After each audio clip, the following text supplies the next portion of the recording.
Patrick Jagou, Sentier d'auteur, la Jagou d'émission littéraire produite en partenariat avec la Société des auteurs savoyards.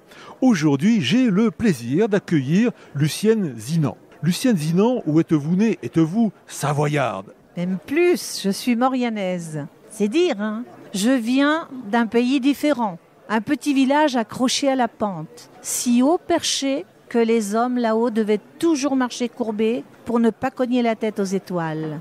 Alban, le paradis des ânes, le purgatoire des hommes, l'enfer des femmes.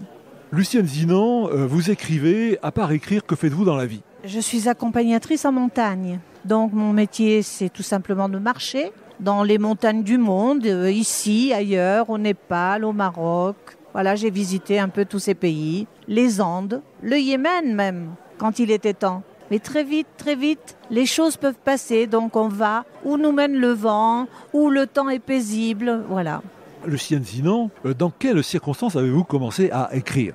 Tout simplement parce que ma mère écrivait sa vie. Ma mère était une paysanne qui écrivait sa vie sur des bouts de papier qu'elle mettait dans les tiroirs. Pas vraiment un cahier, pas vraiment un livre d'or. Non, juste des bouts de papier. Mis bout à bout, ça racontait bien sa vie et au-delà, la vie de toute une communauté montagnarde. Et j'ai commencé à rassembler ces bouts de papier et à les confronter aux livres d'histoire, à l'histoire avec un grand H. Et puis aux archives communales, paroissiales, les archives de l'évêché. Et ça a donné mon premier livre, Alban, le pays de la Margot. Alors, je comprends, Lucienne Zinan, que vous venez de sortir un nouvel ouvrage qui s'intitule « Carnet d'une accompagnatrice en montagne ». Est-ce que vous voulez bien nous parler de ce dernier ouvrage ?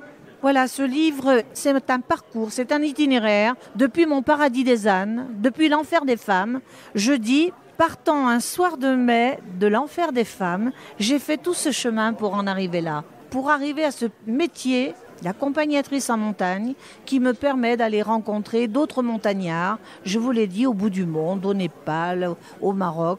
Et à petits pas, on peut aller très loin. Alors ce livre, c'est tout simplement le livre de rencontres successives qui permettent finalement de s'accomplir. On part d'un lieu difficile et finalement, à petits pas, on va rencontrer des personnes qui nous permettent de nous construire. Et ce livre raconte un petit peu ce cheminement quand on part d'un endroit avec beaucoup de handicap pour arriver au sommet. Alors à chacun son sommet. Je n'irai pas faire des performances sur les sommets, mais plutôt à la rencontre d'autres montagnards. Ça, c'est mon métier. Chers auditeurs, nous parlions aujourd'hui de l'ouvrage de Lucienne Zinan, intitulé « Carnet d'une accompagnatrice en montagne », publié à La Fontaine de Siloé. Lucienne Zinan, je vous remercie. Voilà, Sentier d'auteur, c'est fini pour aujourd'hui. Arvi les amis, et à la semaine prochaine, si ça vous dit.